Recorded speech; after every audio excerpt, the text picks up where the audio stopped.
Solve for x using a suitable inverse operation. Now let's think about what we want to do here. I have x plus 6 equals 11. I want to have x equals some number when I get to a solution. So the x has to be on its own, isolated. So using what we learned in the last example, what could we do here in order to have x on its own? Well, I've got the x plus 6. If I want x on its own, I need to take away 6. Remember, that's the inverse operation to adding 6. Now I have to do that to the other side as well.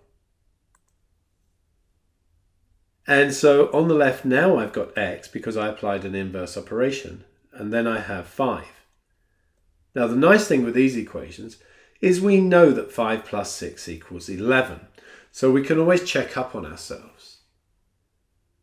If I've got 3x equals 21, let's think about the x. We've got 3x at the moment, but we just want x.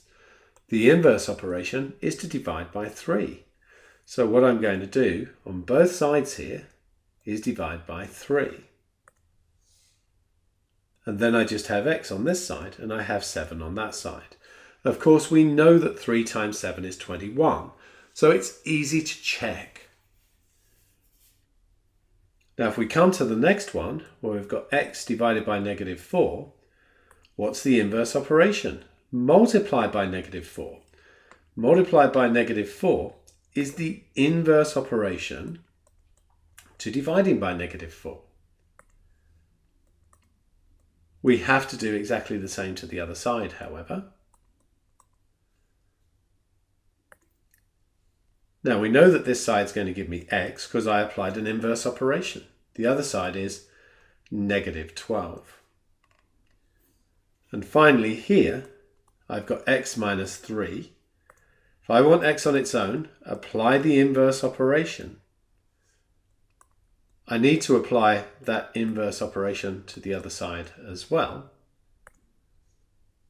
And I know this side is now x, this side is 12. And going back to the equation, I know that 12 take away 3 is 9.